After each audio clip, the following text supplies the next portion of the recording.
बोलो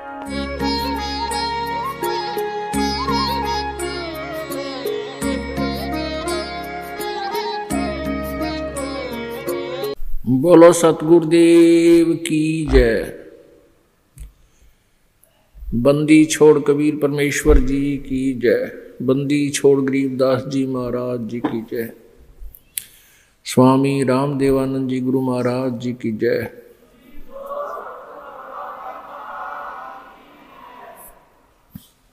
सर्व संतों की जय, सर्व भक्तों की जय,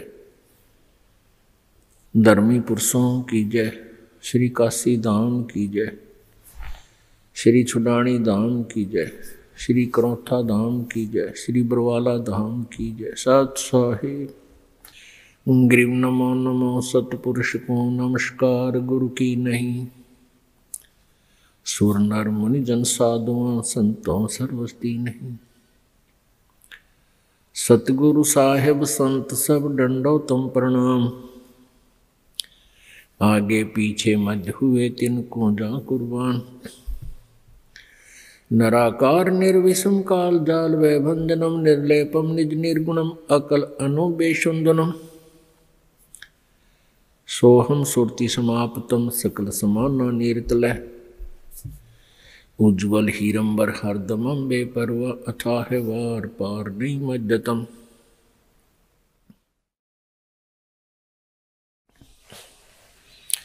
ग्रीव जो सुमर सिद्ध होई गणनायक गलताना। करो अनुग्रह सोई पारस पद परवाना। आदि गणेश मनाऊं गणनायक देवन देवा।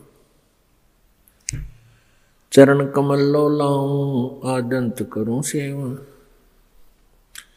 परम शक्ति संगीतम रिद्धि दाता सोई। अवगत गुण अतीतम सतपुरुष निर्मोही।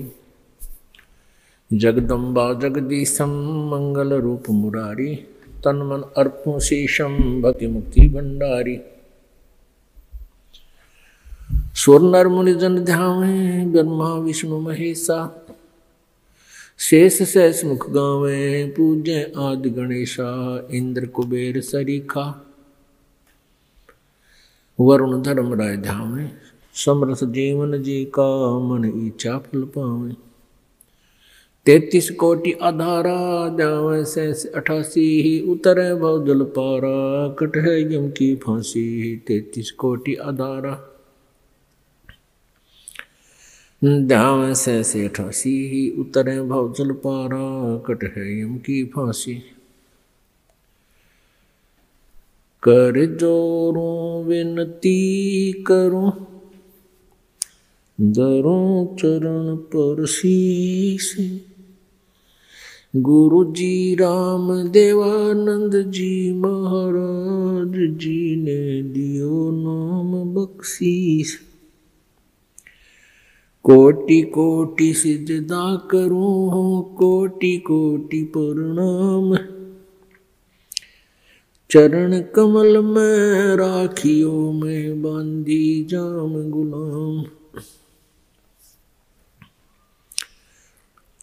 कुत्ता हूँ गुरुदेव का रामपाल दास का नाम। गले प्रेम की जेवड़ी जाखें चुवा जाऊं। तो करो तो बावड़ू दूर दूर करो तो जाऊं। जो राखो तो ही रहूं जो देवो सुख।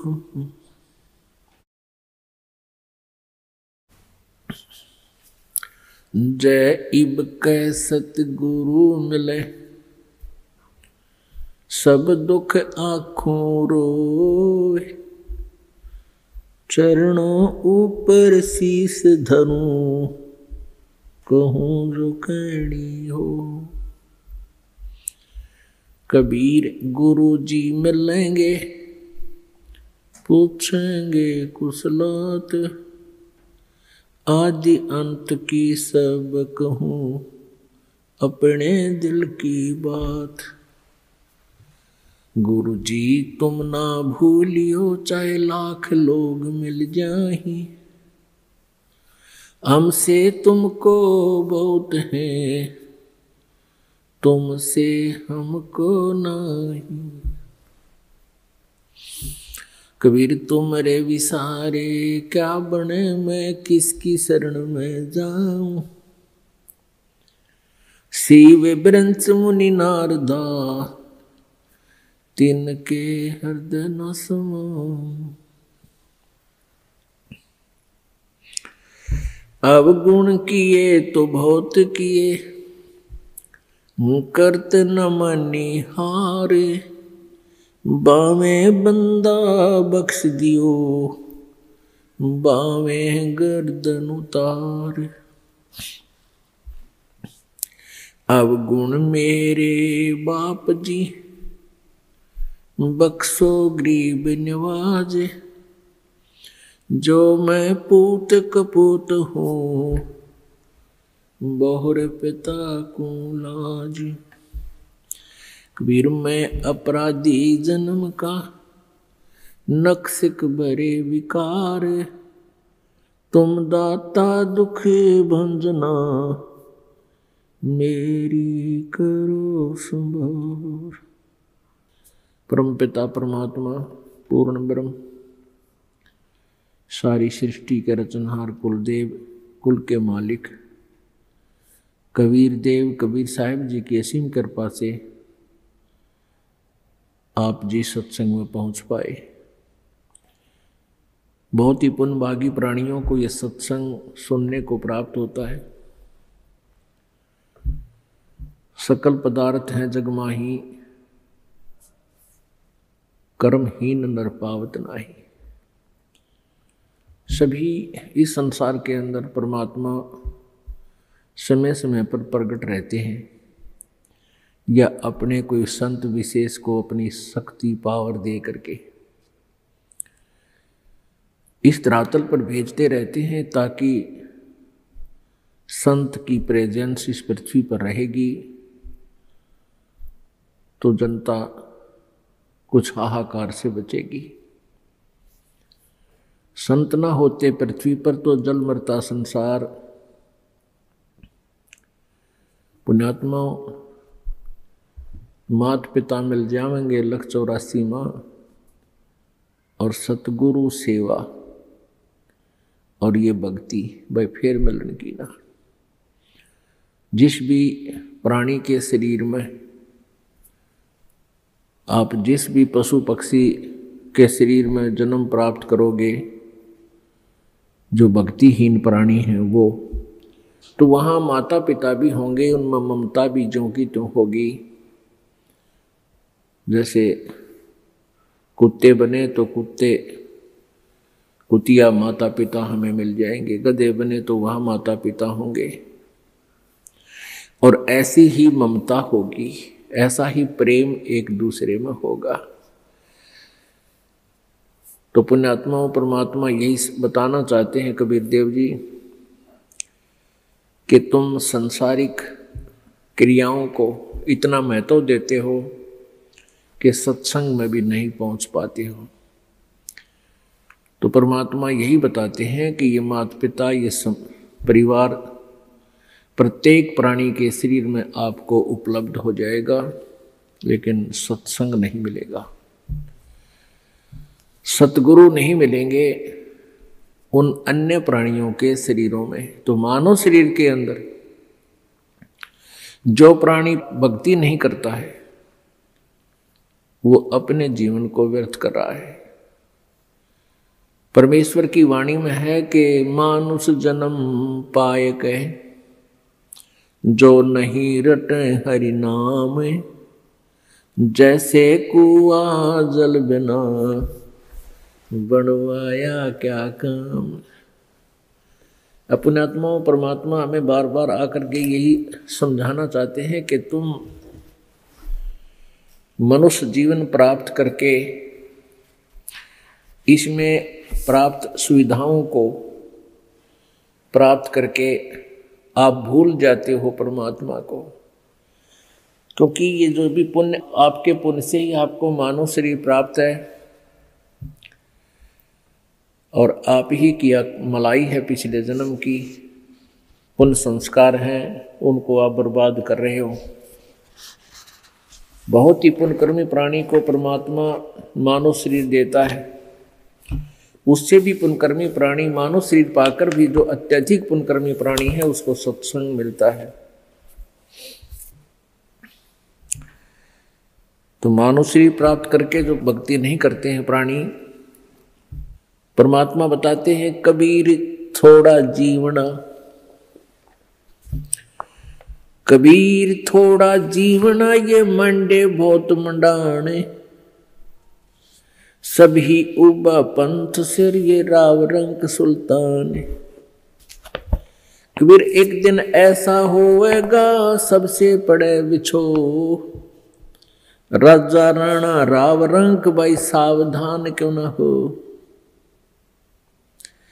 उजड़ खेड़े ठेकरी ये गड़गड़ गए कुमारे, रावण जैसे चले गए वो लंका के सरदार। अब परमात्मा हमें याद दिलाते हैं कि तुम इस छोटे मोटे कोई व्यवसाय में को या कोई कोठी कार फैक्ट्री को प्राप्त करके परमात्मा से दूर हो जाते हो। उसके लिए बताते हैं कि कबीर जीना थोड़ा, बहुत ही कम समय है ये, और आपके जो इरादे हैं वो बहुत लंबे चौड़े, आपकी कल्पनाएं बहुत लंबी चौड़ी, ये कर दूंगा वो कर दूंगा, और एक पल का भरोसा नहीं, कब यहां से शरीर छूट जाए, जीव चला जाए। कबीर थोड़ा जीवना ये मंडे बहुत मंडाने, दूर तक के पता नहीं क्या क्या सोच बना रखी है, कल्पना कर रखी है, ये कर दूंगा वो कर दूंगा,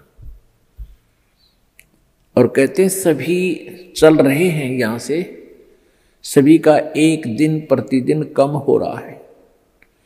हम कितने नशे में हैं। कबीर ये माया अटपटी, कबीर ये माया अटपटी, सब घट आण अड़ी, किस किस को समझाऊं या कुएं भांग पड़ी। इस काल भगवान ने ये त्रिगुणमयी माया, रजगुण ब्रह्मा, सतगुण विष्णु, तमगुण शिव जी के द्वारा ये आप जी को यहाँ उलझा रखा है, इस माया जाल में फंसा रखा है। ब्रह्मा जी के रजोगुण माया के आधार से आप जी संतानों उत्पत्ति करते हो, यहाँ के ठाठ बाट की चाह करते हो, और विष्णु जी के सतोगुण की माया के प्रभाव से आप जी यहाँ एक दूसरे में ममता मोह के माध्यम से जुड़े हुए हो, जकड़े हुए हो। तो पर आप जी के हमारे ऊपर इतना जबरदस्त दबाव है कि हमें कुछ भी दूर तक का सूझता नहीं, हमें होश नहीं है। इस त्रिगुणमयी माया की भांग का नशा हमारे ऊपर इतना प्रभावित है कि हमें अपनी मौत दिखाई नहीं देती। परमात्मा याद दिलाते हैं जैसे कोली रेजा बुने और बुनते आवे ओड़े, ऐसे लेखा तेरे जीवन का कुछ दौड़ सके तो दौड़े। जिस प्रकार पहले, आजकल तो फैक्ट्रियां बन गई, ये मशीन ऐसी आ गई जो कपड़े फटाफट बुन देती हैं। पहले हाथ से कपड़ा बुना करते थे, लंबे लंबे धागे बांध लिया करते थे, उसको खड्डी बोलते थे, और पतला सा धागा होता है, उस धागे को उन धागों में से हाथ से निकाला करते थे, मैनुअली हैंडल करके एक हाथ से ऐसे एक नली सी होती थी, उसके अंदर से निकाल देते, एक एक धागा ऊपर नीचे करके, फिर दूसरा धागा ऐसे लाते थे, फिर ऐसे लाते थे, फिर ऐसे लाते थे, और इतने पतले धागा होता है, और इतना लंबा उसका थान बोलते थे। एक बहुत लंबा थान लगभग 50-60 फुट का वो तैयार हो जाता है। यानी उस पतले से धागे से बार बार ऐसे चलने से वो अंत आ जाता है। वो कब थान इतना लंबा पूरा हो जाता है, उसका एंड हो जाता है। इसी प्रकार आप जी का जो जीवन है, ये प्रतिदिन एक धागा आपका इसमें प्रवेश हो रहा है और एक दिन वो भी आएगा जिस दिन आपके जीवन का उत्थान कंप्लीट होगा। कहते हैं हम प्रतिदिन एक कदम अपने मौत रूपी अजगर की तरफ बढ़ रहे हैं और वो हमें खाएगा और हमें डर नहीं। तो ऐसी हालत नशे वाले प्राणी की होती है। वो चाहे शेर के जा चिपके और वो सांप भी पकड़ ले, क्योंकि उसमें नशा, उसको पता ही नहीं तू कर क्या रहा। तो इस नशे को कैसे हटाया जाएगा? ये सत्संग रूपी एंटीबायोटिक कैप्सूल खा के फिर इनसे आपका जो त्रिगुणमयी माया के द्वारा प्रभाव आपके ऊपर हुआ है वो खत्म हो जाएगा। वो नाम मात्र सा रह जाएगा और धीरे धीरे आप अपने भविष्य की चिंता करने लगोगे। मौत बिसारी बावले अचरज किया कोने, तन माटी में मिल जाएगा जो आटे में लौने। परमात्मा कहते हैं तो मौत भूल गया, तने कितना बड़ा आश्चर्य कर रखा है। एक बार यक्ष ने युधिष्ठिर जी से प्रश्न किया था कि इस संसार में सबसे बड़ा आश्चर्य क्या है? युधिष्ठिर जी ने उत्तर दिया था कि सबसे बड़ा आश्चर्य ये है कि प्रतिदिन हम अन्य व्यक्तियों को मरते हुए देखते हैं और अपने नंबर की चिंता कती नहीं।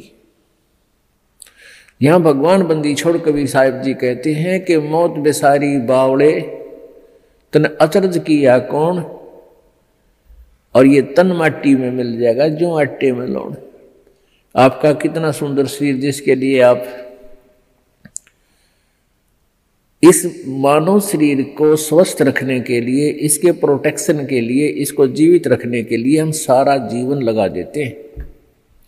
यदि कोई व्यक्ति भयंकर रोग से ग्रस्त हो जाता है और उसके इलाज पर 1 लाख 2 लाख 3 रुपये लगने हों तो वो पैसे भी लगा देगा। अपनी कोई जमीन जायदाद भी बेचनी है उसको भी बेच देगा, क्योंकि ये इतना प्रिय है। और ये इस प्रिय शरीर से यदि तूने परमात्मा की भक्ति नहीं की, परमात्मा कहते हैं कबीर जी, आप जी ने यदि भक्ति नहीं की, परमात्मा की साधना नहीं की, तो आप जी का ये शरीर, इसका नामो निशान नहीं मिलेगा। ये ऐसे मिल जाएगा पृथ्वी में जैसे आटे में नमक, दृष्टि गोचर नहीं होता। एक दिन ऐसा होएगा सबसे पड़े बिछो, राजा नैना रंक सब सावधान क्यों न हो। एक दिन ऐसा होगा आप जी को यहाँ सबको छोड़कर जाना पड़ेगा। ना आपका बेटा साथ चले, ना बेटी साथ चले, ना कार साथ चले, ना कोठी साथ चले। एक दिन ऐसा होगा सबसे पड़े बिछो। इसलिए परमात्मा कहते हैं राजा राणा रंग सब सावधान क्यों ना हो, यानी सावधान हो, सतर्क हो, डरो परमात्मा से और उस मौत से आने वाले उस दिन को याद रखो। फिर बुराई नहीं कर सकते आप पाप नहीं कर सकते, आप भगवान की भक्ति को नागा नहीं कर सकते जब आपको मौत याद रहेगी। हमने सबसे पहले उसी वस्तु को भूला जो सदा याद रखनी चाहिए थी। कौन कौन सी? एक तो परमात्मा और दूसरे मृत्यु। उजड़ खेड़े ठीकरी ये गड़गड़ गए कुमारे। वो रावण श्रीखे चले गए भाई लंका के सरदार। आप देखते हो जगह जगह कोई नगर उजड़ गया, उसको खेड़ा बोलते हैं। जो कोई गांव कहते हैं, गांव खराब गर्क हो गया था तो वहाँ छोटी छोटी ईंटें, बर्तन फूटे हुए मिट्टी के, उनके ठीकरे वो नजर आते हैं। तो परमात्मा याद दिलाते हैं कि ये उजड़ खेड़े ठीकरी, और वह भी आपकी तरह ठाठ से रहा करते थे, भगवान भूल गए थे। और गड़गड़ गए कुमार, रावण जैसे चले गए वो लंका के सरदार, आपकी तो औकात क्या है। ऊंचा दिखे धौलहरा ये मंडी चिति पोले, एक हरि के नाम बिना ये जम्मा रहेगा रोले। कहते हैं आप जी को ये काल आपकी रोल मार रहा है। रोल मारना आपको मूर्ख बना रहा है। अब बहुत बड़ा आलीशान कोठी बना ली, उसका खूब संगे मरमर ला दिया, उसके बढ़िया बढ़िया पत्थर लगा दिए, और इसने देख देख कर तू भगवान को भूल गया। ऊंचा दिखे धौलरा और मंडी चिति पोले,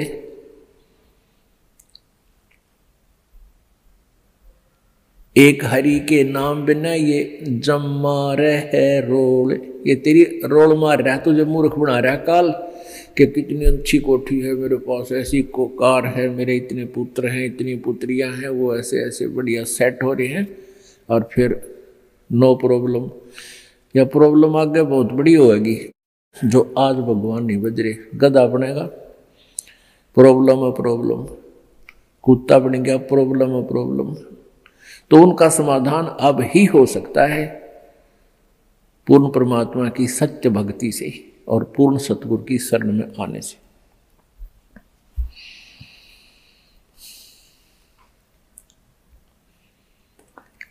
कबीरा देवल ढह पड़ा ये ईंट वही संघार, कोई चे जा रहा चुनिया मिलान दूजी बार। कहा चुनावे मैडिया ये चुना मटी लाए, मौत चुनेगी पापड़ी तन दौड़ कलेगी आए। परमात्मा कहते हैं, भगवान कबीर जी कहते हैं कि भक्ति के बिना आपके ये लंबी लंबी कोठियां बनाने लग रहा है, और यह मौत पापड़ी तन एकदम झपट्टा मार के ले जाएगी, और ये कोठी तेरी यहीं रह जाओगी। रोहतक के अंदर एक व्यक्ति सेठ, उसने काफ़ी स्थान बहुत अच्छी जगह पर परचेज किया। वो पुरानी दुकान सी थी, उन सबको फोड़ फाड़ कर बहुत बढ़िया एक बहुत लंबा चौड़ा बनाने लग गया। वहाँ पर मार्केट बना रहा था, और उसको ये था कि इसमें लाखों रुपए महीने की इनकम होगी।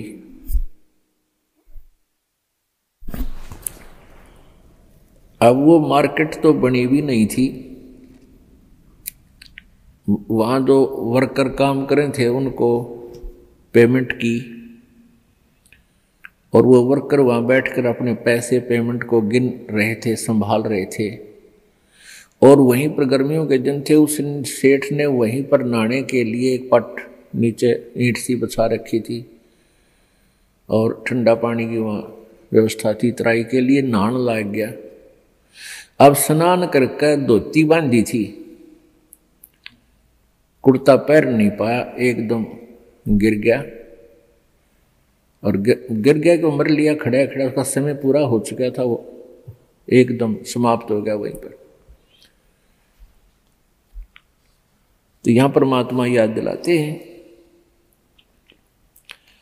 कहाँ चुनाव है मेडिया, मेडिया मतलब बड़े बड़े कोठियां, और चुना माटी ला, और मौत चुनेगी पापी तन दौड़ के लेगी आ।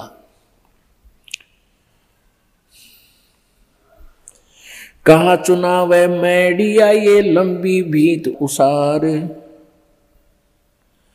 घर तो 3.5 हाथ भाई घना तो 4.25। ओए होए। परमात्मा कहते हैं कि क्यों लंबी लंबी कोठियां, एक कोठी में 6 कमरे, फिर डबल सटोरी, फिर ट्रिपल सटोरी। लोग परमात्मा कहते हैं तूने एक ही चारपाई पे सोना है और वह एक कमरे की एक कोण में डलेगी, बाकी का सारा तेरा बनाया हुआ वो मकड़ी वाला जाल खाली पड़ा रहेगा। तो परमात्मा कहते हैं घर तो 3.5 हाथ और घना तो 4.25।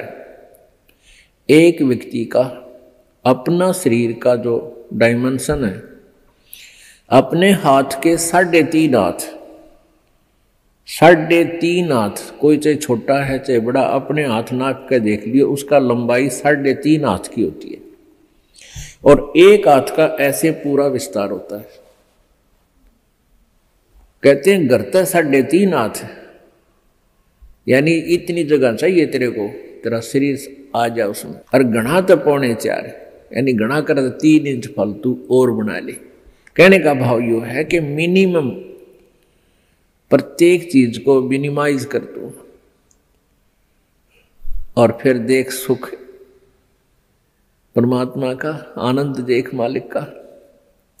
जिस कोठी बंगले के बनाने के लिए ना जाने कितने 2 नंबर के काम करे, या कर्जा वर्जा लेकर कोठी बनावा दुनिया में लोग दिखावा करने के लिए, फिर वो कर्जे वाले पीछे पीछे आप लुकता फिरे, सो झूठ बोला, आज कोई ना कह दे करके बाहर जा रहा है।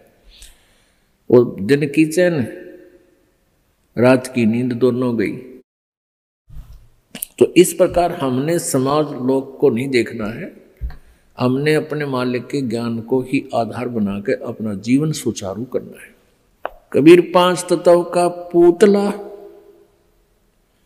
मानुष दरिया नाम, 4 दिना के कारण ये फिर रोक ठाम। अब क्या बताते हैं, ये 5 तत्व की बना हुआ ये मिट्टी का शरीर, इसका मानुष धर दिया नाम और 4 दिना का जीवन है। पता नहीं कहाँ कहाँ पर कोठी बनाता है, गुड़गांव में एक प्लाट ले लिया, हिसार में एक बड़ा बड़ा मकान ले लिया, जींद में अर्बन स्टेट में कोठी ले ली।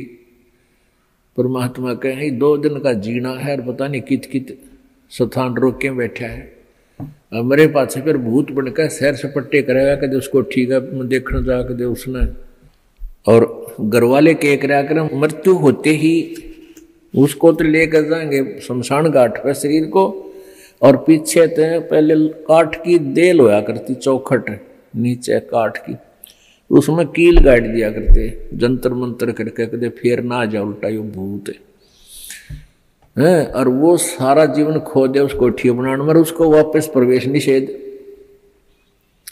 देखिए बूंदी बन रही हमारे साथ, क्योंकि हमें ज्ञान नहीं मिला, हमें तत्वदर्शी संत नहीं मिले जो यहां से हृदय हटा दे।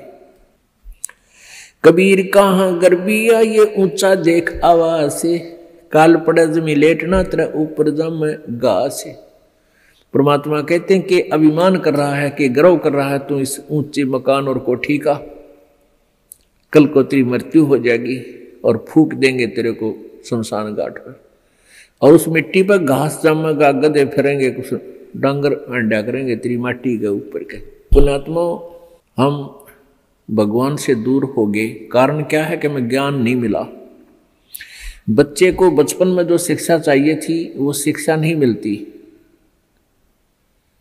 जो बच्चे स्कूल में शिक्षा ग्रहण करने जाते हैं उनको अक्षर ज्ञान अवश्य चाहिए, लेकिन उसके बाद अक्षर ज्ञान के बाद जो शिक्षा चाहिए वो आध्यात्मिक ज्यादा चाहिए।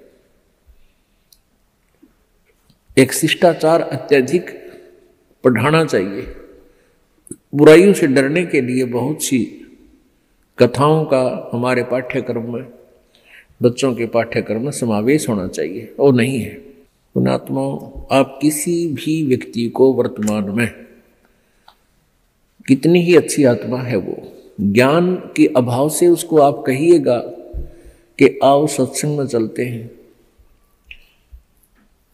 तो वो कहता है कि अभी समय नहीं है, फिर देखेंगे, कभी ना कभी अवश्य चलेंगे। अच्छी आत्मा तो इतना कह के टाल मटोल कर देता है, बात वही है। और दूसरे को आप कहोगे कि आओ सत्संग में चलते हैं, वो कहेगा भाई समय नहीं है हमारे पास। और ये क्या सत्संग का टाइम है? ये सत्संग की उम्र थोड़ी है, सत्संग तो बुढ़ापे में सुनाएंगे फिर भक्ति करेंगे, ये कोई भक्ति का समय थोड़ा।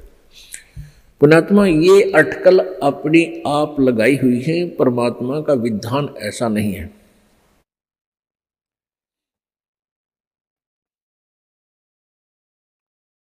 अब परमात्मा क्या बताते हैं? कबीर कहाँ गर्भियो ये काल गह करके से, न जाने कित मारेगा यो के घर के परदेश।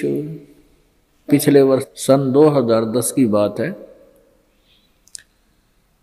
यहाँ इसार का एक डॉक्टर, बहुत सुप्रसिद्ध डॉक्टर आंखों का, और बहुत पैसा उसके पास, अपने पुत्र का एडमिशन कराने के लिए गाड़ी में जा रहा था, पुत्र, उसकी पत्नी और वो स्वयं। और रास्ते में दुर्घटनाग्रस्त हो गए, तीनों की मृत्यु हो गई। आज शेष बचे हुए कोई भी उस परिवार के सदस्य से आप जाकर कहिए कि आओ सत्संग में चलते हैं, वो भी कहेंगे समय नहीं है हमारे पास। अन्य किसी डॉक्टर से आप जाकर कहिए कि चलो सत्संग सुनो कुछ देर, वो कहते नहीं मेरे पास तो मरीजों की लाइन लगी हुई है, मेरे पास समय नहीं है। तो एक डॉक्टर लाइन नहीं, किसी को भी आप कहिए जाकर के। पुण्यात्माओं, इसका कारण क्या है कि हमें अध्यात्म ज्ञान बिल्कुल नहीं, आध्यात्मिक ज्ञान के बिना हमें डर नहीं हो सकता, चिंता नहीं बनती, और जब तक हमें परमेश्वर की महिमा का ज्ञान नहीं होगा तो हमें रुचि नहीं बनती। अब हमारे को जो ज्ञान दिया गया बचपन में, यही दिया गया कि उसके लड़के ने कोठी बना ली, वो डॉक्टर लगा हुआ था, प्राइवेट क्लिनिक है, 2 कोठी बना दी, कार ले ली। अब जितने भी बच्चे डॉक्टरी कर रहे हैं, ट्रेनिंग कर रहे हैं, उनका मूल उद्देश्य, टारगेट यही हो जाता है मैं कोठी बनाऊं और कार लूं।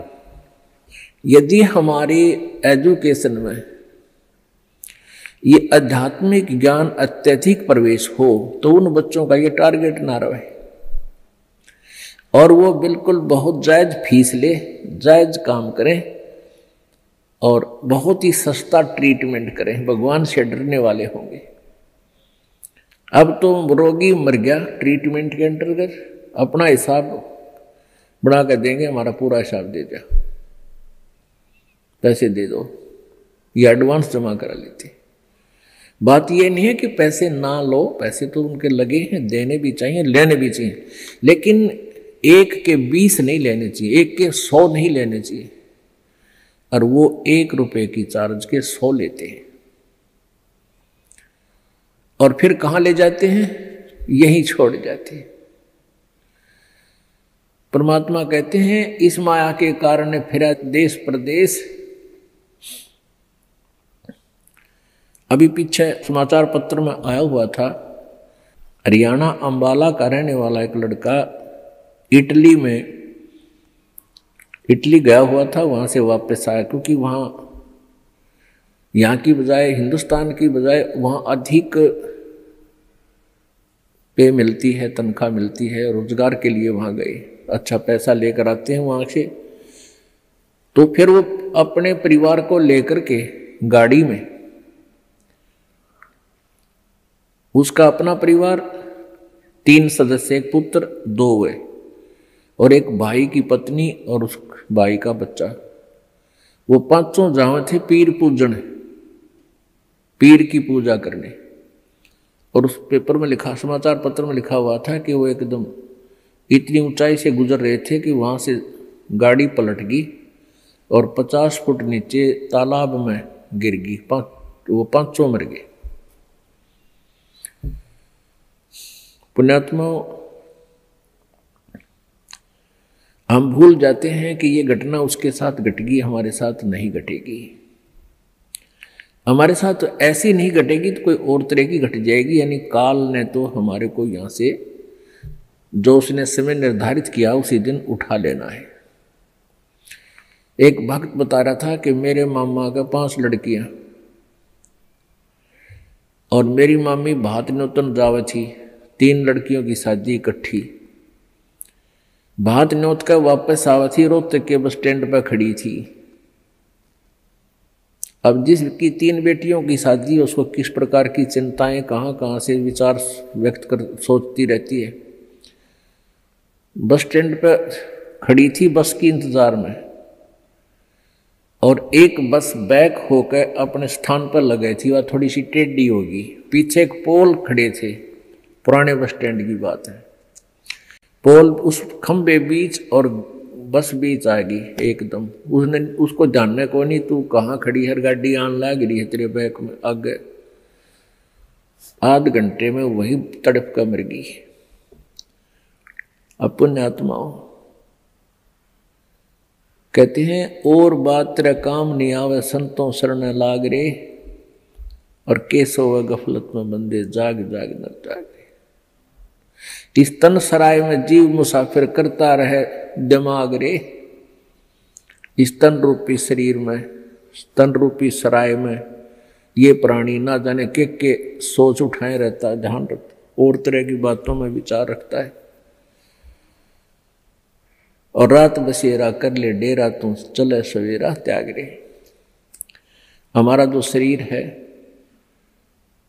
अब इस सराय रूपी शरीर में हम सारी एक रात काटने के लिए विराजमान हैं, और सवेरा उस समय होगा जब आपकी मृत्यु हो जाएगी, फिर सुबह हो जाएगी, फिर चलो चलो होगा यहाँ से।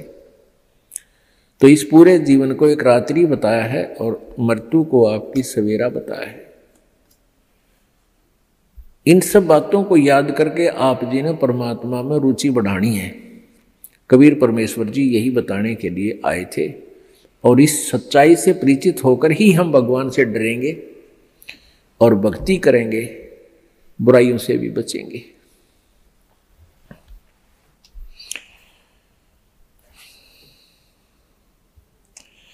कबीर कहाँ गर्भियो काल गह करके से, ना जाने कित मारसी के घर के परदेश। यानी अब तो घर में मारेगा ना, कि दोबारा जा रहा होगा वहां मार देगा। कबीरा धंधा करते रहे, बिन धंधे धन न होए। परमात्मा कहते हैं कबीर धंधा करता रहे, बिन धंधे धन नाही। और जो नर भूले ज्ञान मूल को, ते धंधे ध्यावे नाही। परमात्मा कबीर परमेश्वर जी ये कह रहे हैं कि धंधा करना पड़ेगा, धंधे बिना इनकम नहीं हो सकती, काम तो करना ही पड़ेगा। पर उनको उल्हाना दे रहे हैं कि जो इस धंधे में भगवान ना बजते, काम करते करते मालिक को याद नहीं रखते, वो नर अपना मूल, उस मूल ज्ञान से परिचित नहीं है, वो अपना जीवन व्यर्थ कर रहे हैं। अब कोई कहता भी अभी समय नहीं है, भक्ति नहीं करते, कोई टेंशन होगी है। पुण्यात्माओं ये टेंशन तो बनी रहेंगी, क्योंकि काल का लोक ही ऐसा है। और इन सभी जो छोटी मोटी आपके साथ चल रही है, कोई परमात्मा के नाम लेते लेते भी आपके ऊपर कोई आपदाएं छोटी मोटी आ रही हैं, तो ये विचार करना कि यदि परमात्मा का सहारा ना होता, ये छोटी आपदाएं नहीं होती, ना जाने के कहर तोड़ देती आपके ऊपर। अब जैसे आप जी ने परमात्मा का, परमेश्वर कबीर जी का नाम ले रखा है, और फिर भी आप पर छोटी मोटी कोई आपदाएं आती हैं, आप ये सोच बैठते हो, कई बार मन इतना नालायक है, ये परमात्मा से दूर करने के लिए ना जाने कितनी स्कीमें तैयार करता है, अपने हिसाब से सोचता रहता है। क्या सोचते हैं कि मैंने पाठ भी करा दिया, मैंने 4-5 महीने नाम लिए भी हो गए हैं, और फिर भी मेरी भैंस मर गई। अब पुण्यात्माओं विचार करो, आप जी ने कुछ पुण्य किया, आप जी ने सत भक्ति की, जैसी आपने भक्ति की उसका सहयोग तो अवश्य ही मिला है आपको। जैसे सर्दी बहुत है और उस सर्दी के अंदर आप जी ने स्वेटर पहन रखी है और स्वेटर पहनने के बाद भी आपके हाथ पैर ठिठुर रहे हैं, आपको सर्दी लग रही है, तो कंबल ओढ़ना चाहिए। तो बुद्धिमान लोग ये नहीं कहा करते कि मैंने स्वेटर पहन रखी फिर भी सर्दी है और स्वेटर निकाल दूं, क्या फायदा स्वेटर का। कई भक्तों के मन में ऐसी दुर्भावनाएं आ जाती हैं कि हमने इतने दिन हो गए भक्ति करते ने, नाम लिए न, और पाठ भी हम करा रहे हैं और फिर भी हमारे ऊपर आपदाएं आ रही हैं। तो पुण्यात्माओं, जैसे आप जी ने अभी स्वेटर पहनी है और स्वेटर ने अपना काम कर रखा है जैसी उसकी सामर्थ्य है, और कोई न सोचा है कि फायदा हुआ नाम तो मैंने इतने दिन हो गए भक्ति करते, दान करते और इस नाम को त्याग देता हूं, तो वो मूर्ख है। मूर्ख मीन वो ज्ञानहीन है, इस तत्व ज्ञानहीन है, उसको अभी ये ज्ञान समझ में आया नहीं है। अब जैसे उस स्वेटर का जितना अपना प्रोटेक्शन करने का था वो प्रोटेक्शन उसने कर रखा है, लेकिन सर्दी ज्यादा है, उसके लिए स्वेटर पहन, वो जर्सी पहन, और जर्सी से भी सर्दी नहीं लग रही है तो उसके ऊपर का कंबल या चादर मोटी ओढ़। ये नहीं कि सर्दी लग रही है तो इस स्वेटर न निकाल दूं, जर्सी पहन ली, इससे भी सर्दी लग रही है इसको भी फेंक दूं, तो उससे तो सर्दी आपकी जान ले लेगी। तो ऐसे ही आप जी जितनी भी भक्ति कर रहे हो अभी तक, उसका सहयोग उतना सारा आप जी को अवश्य मिला हुआ है। तो ये सोच लेना चाहिए कि आप जी के कर्मों की यह सर्दी बहुत ज्यादा है, अत्यधिक है। आप जी भक्ति भी कर रहे हो, नियमित रह रहे हो और दान धर्म भी कर रहे हो, और फिर भी आपके ऊपर आपदाएं हैं, तो आप जी की ये कर्मों की सर्दी बड़ी भयंकर थी। अगर आपने प्रोटेक्शन ना कर रखा होता, परमात्मा की शरण में नहीं होते, तो आपकी जान चली जाती, परिवार में भी बहुत हानि हो जाती। अब तो एक भैंस मरने से ही काम चल गया, भैंस तो और 20 दे भगवान, अगर आपकी भक्ति ठीक रही तो इस प्रकार आप जी ने अपने तत्व ज्ञान को संभाल कर रखना है, इस पर असर करना है, अमल करना है, और इसके आधार से अपने इस भक्ति मार्ग पर लगा रहना है।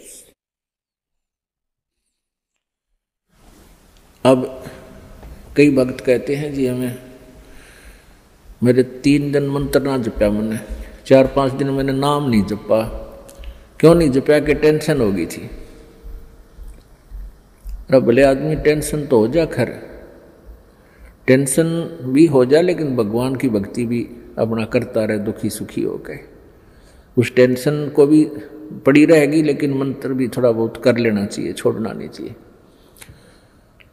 अब ये तो मंत्र इस काल ने तो इतनी टेंशन कर रखी है इस प्राणी के साथ में, गिनती है को ना। घर में को वासनी हो जाए तो टेंशन, और छोटे मोटे व्यवसाय में 100 घाटे बाधे हों उसमें टेंशन, पता नहीं कितने प्रकार की समस्याएं हमारे जान में डाल रखी हैं काल ने। काल का ये उद्देश्य है कि ये भक्ति ना करें। जब इनको मनुष्य शरीर प्राप्त हो तब तो इनमें इतनी टेंशन भर दी या विकार भर दिए, कोई घुटी लावे, कोई जुआ खेला, कोई दारू पीवे, बीड़ी पीवे, सिगरेट पीवे, कोई 2 नंबर के काम में, कोई कोठी बनाने के काम में, यानी को इनको सबको ऐसा व्यस्त कर रखा है कि फुर्सत है कोई ना। और फिर अब ये है भक्ति का समय आ गया, अब ये भक्ति युग आ गया, भक्ति का काल आ गया, समय भक्ति काल, बिचली पीढ़ी आएगी, और इसमें काल ने कति पूरा हंगा ला दिया। ऐसे ये टेक्निकल जो ना ऐसे बना दिए इलेक्ट्रॉनिक इंस्ट्रूमेंट, जैसे mobile phone, TV, satellite, internet, कि ये जी जब भी आँख खुले रात ने, या तो मोबाइल में बकवास देख ले, या सामने टीवी रिमोट से ऑन, उठ के भी ना जाना, रजाई में पड़ा पड़ा ऑन कर ले, उसमें नाचने गाने बकवास सुन ले। यानी भक्ति से कोसों दूर रहे ये प्राणी। अब इसने कितना कुछ, अभी 20-30 वर्ष से आप देख रहे हो कितना कुछ ये साइंस ने तरक्की कर दी, या काल गिवन है, इस काल ने दे रखी है। और परमात्मा ने भी ये समय इसीलिए चुना था कि अब ये जो साइंस के इंस्ट्रूमेंट हैं ये हमारा काम आएंगे। एक जगह बैठे और लाखों करोड़ों जगह टीवी में परमात्मा की महिमा को घर बैठे सुन सका करोगे। हम इनमें बकवाद क्यों देखेंगे, हम भगवान देखेंगे, परमात्मा की चर्चा सुना करेंगे, तो हम इसका सदुपयोग करेंगे। तो पुण्यात्मा ये परमेश्वर कहते हैं, जिन हर जैसा सुमरिया अर्ता को तैसा लाभ, ओसा प्यास न भाग ही जब लग दसैनी आब। जिन्होंने जैसी भी भगवान की भक्ति की है उनको उतना ही लाभ अवश्य मिलेगा। और ओस पीने से प्यास नहीं बुझती, ओस चाटने से प्यास नहीं बुझती। प्यास बुझेगी गट गट गिलास पीने पानी के गिलास पीवा जब प्यास बुझेगी। तो हम पहले क्या करते थे, दान धर्म कितना करते थे, 2 रुपये चढ़ा दिए को 5 मुश्किल थे, 10 चढ़ा दिए तो बड़े खुश होया करते थे। या 100 रुपये का प्रसाद बांट दिया हनुमान जी के मंगलवार ने, तो ये हमारी पूजाएं थी। तो ये तो हम ओस चाट रहे थे। और अब आप देख रहे हो पाठ के पाठ करवाए जा रहे हैं, भगवान के हवन के लिए जोत के पैसे, जोत का घी दान किया जा रहा है। ये गिलास के गिलास पिए जा रहे हैं और इनसे प्यास बुझेगी। कोई पाठ करवा रहा है, कोई वैसे गुप्त दान, खूब वैसे दान दे रहे हैं, तो ये गिलास के गिलास पानी के पिए जा रहे हैं, इनसे प्यास बुझेगी, इनसे आपको पूर्ण लाभ होगा। और सतभक्ति मंत्र करेंगे, आजीवन मर्यादा रहेंगे। अब ये टेंशन तो काल ने या पैदा कर रखी है कि वो भक्ति ना कर सके, लेकिन इन टेंशनों में ही आपने भक्ति करनी पड़ेगी। चाहे रो के करो, चाहे खुश होकर कर लो, दुखी होकर कर लो। मान लीजिए कोई घर का सदस्य उपदेशी नहीं था, उसकी मृत्यु होगी, दुख तो बहुत आता है, क्योंकि हमारा एक हमारे अंदर एक ऐसी व्यवस्था बन गई, हम रह नहीं सकते, रोना भी पड़ेगा, भाई खूब बुरा हाल विलाप भी करेंगे। लेकिन फिर भगवान भी फिर याद रखे, परमात्मा ये क्या ले गए इतने दिन, उन बातों ने ध्यान रखे कि ये क्या लेके गया। अगर हम ये भक्ति कर रहा होता, परमात्मा इसको जीवन दान भी देता है, इसकी आयु भी बढ़ा देता है यदि सत भक्ति करता था। और ये लेके क्या गया, सारा जीवन बर्बाद कर गया। तो इस प्रकार इन सब विचारों को ध्यान में रख के, सब बातों को विचार करके और भजन जरूर करें। चाहे याद तो बहुत आते हैं, मृत्यु को प्राप्त हो जाते हैं जो साथी परिवारजन, लेकिन भगवान भी रो रो के मालिक ने भी याद रखे, मतलब भूला नहीं भगवान को। और भी कई प्रकार की टेंशन हो जाती है, किसी प्रकार की कई चिंताएं होती हैं, लेकिन चिंताएं तो हैं, चिंता भी नाम से ही समाप्त होंगी और परमात्मा की भक्ति तक करनी पड़ेगी, इन चिंताओं में करनी पड़ेगी।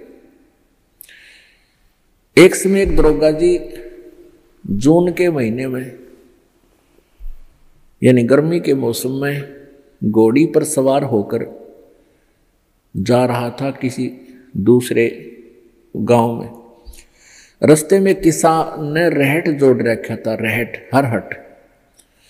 वो रहट क्या होता था कि उसमें एक पुली होती थी लोहे की, उस पुली के ऊपर के ऐसे एक चैन डाल दी जाती थी और उसको कोल्लू की तरह, एक कोल्लू आपने देखे हाथ के बैलों वाले कोल्लू, उस तरह कोल्लू की तरह बहल से चला जाता था और वो रहट का व्हील घूमता था वह पुड़ी, और उसके ऊपर चैन लगी होती थी। नीचे एक कुआं होता था, वो चैन इतनी लंबी होती थी कि कुएं के जल को छूती थी नीचे तक, और उसका बाल्टियां वेल्ड कर दी जाती थी चैन के ऊपर। और वो बैल से बैलों को चला घुमा जाता था कोल्हू की तरह, तो वो व्हील घूमता था, वो पुड़ी घूमती थी, वह चैन साथ में घूमती थी, और नीचे से पानी आकर के खेतों में डलता था, और खाली बाल्टियां वापस चली जाती थी और भरी बाल्टियां चैन के साथ ऊपर आती थी, ऐसे चलती थी। तब वो पानी खेतों में सिंचाई के काम आता था। तो किसान की घोड़ी को प्यास लगी, किसान को भी प्यास लगी। उसने देखा कि सामने रहट चल रहा है और पानी पीवेंगे, घोड़ी को भी पिलाएंगे। अब जो ही उस घोड़ी को निकट लाया वो दरोगा यानी वो SHO, तो रहट के अंदर से आवाज आया करती थी, वैसे जुगाड़ होया करते थे। वो व्हील व्याल चढ़ा रखे थे, वो चर चू करके वह काफी जोर की आवाज आती थी उससे। वह घोड़ी उस चरचू ने सुनकर, चींचू ने सुनकर, और वह फड़क गई, 1 किला दूर जाके डटी। दरोगा जी गुस्से में हो गए, करे किसान या चू चू बंद कर दे भाई, ची चू बंद कर दे, मेरी घोड़ी डर रही है, मैंने पानी पीना और पिलाना है। अब किसान ने वो बैल रोक दिए, जो बैल चल रहे थे, कोल्हू को सा फिरा रहे थे, उससे वो चलने से आवाज आ रही थी, पानी भी आ रहा था। तो किसान ने वह बैल रोक दिया, तो पानी आना, जल आना भी बंद हो गया, और आगे जल सीधा खेत में जा रहा था। खेत में जल साथ साथ वह जमीन प्यासी थी, पी रही थी।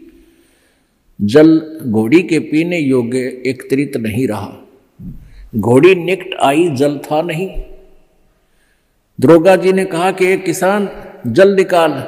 उसने फिर बैल का डंडा मार दिया, बैल चला तो चू ची चू, फिर वही घोड़ी फिर भागी। वो किसान को उसने कहा, दरोगा ने गया चू चू बंद करवा, ची चू बंद कर। उसने फिर बैल रोक दिया, वो फिर घोड़ी लिया, पानी पाया नहीं। तब वो किसान बोला, दरोगा जी इस ची चू में पी गए तो पी गए ना, दोनों मरोगे तुम। तो ये ची चू में ही पीना पड़ेगा ये जल, राम नाम का भाई। जब राम नाम बंद कर दिया तो भक्ति गई, वह चू चू तो फिर फायदा क्या हुआ, वह टेंशन तो सहे से भक्ति और बर्बाद होगी। तो इस ची चू में पानी पीना पड़ेगा, जल पीना पड़ेगा भाई, हिम्मत रखो, और एक दिन परमात्मा ऐसी कृपा करेगा या ची चू भी बंद हो जाएगी, क्योंकि परमात्मा के नाम से सब दुख दूर होते हैं। कबीर 5 पहर धन दे गया और 3 पहर रया सोए, 1 पैर हरि ना भजा फिर मुक्ति कहां से होए। 8 पहर 24 घंटे को 8 पहर में, पहले 8 पहर होती थी 24 घंटे की। अब परमात्मा कहते हैं तो एक पैर में 3 घंटे हो गए। तो परमात्मा कबीर जी ये बताना चाहते हैं कि 3 पैर तन धंधा करया 15 घंटे, 5 पैर तो 3 पैर तो सो गया, यानी 1 दिन रात टोटल पूरा कर दिया। और 1 पैर हरि ना बजा, 3 घंटे भी भगवान को नहीं दिए तूने। 5 पैर धन दे गया, 3 पैर रया सोए, 1 पैर हरि ना जप्यो मुक्ति कहां से होई। यानी टोटल 3 घंटे परमात्मा ने बता दिए कि पूरे 24 घंटे में 3 घंटे आप भगवान के भजन में अवश्य लगाओ। और उनका ये नहीं है कि स्पेशल एक जगह बैठ के लगा लो, बहुत समय होता अपने पास। जैसे आप जी कोई मजदूरी के लिए जाते हो, घर से वहां तक घंटा 1 लगे, मालिक का सिमरन करता जा। बस में बैठकर जा रहे हो कहीं काम, बस वहां भक्ति करें। खेतों में जा रहे हो, खेतों से घर से लेकर वहां तक जो खूब भक्ति करा, अपना मंत्र ने याद रखे। और बहुत से ऐसे कार्य हैं जो काम करते करते भी हम भगवान की भक्ति कर सकते हैं। जैसे खेत में आली हल जोतता है, हमने देखे पहले ही आली में लक्ष्मी चंद की रागनी गाए जाते, हल भी जोड़े जाते।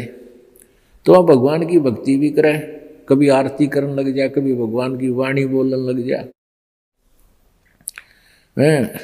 कोई फिल्मी गाने गावे है, कोई और बकवास सोच रहा है।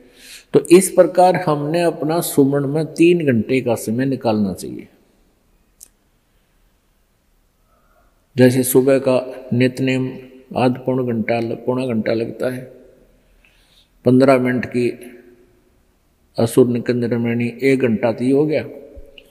आज 35 मिनट की आरती होती है, 1.5 घंटा, बाकी 1.5 घंटा आपका सिमरन भी हो जाए ना, सिमरन, आध घंटा मंत्र, 1 घंटे का श्वास का सिमरन। तो इतना भी आप कंटिन्यू कर लोगे तो भी आपका बेड़ा पार हो जाएगा। ये सत्कर मान ली, क्योंकि आप जी बहुत से पापों से बच गए, सब बुराइयां त्याग दी, भगवान से डर कर रहने लग गए।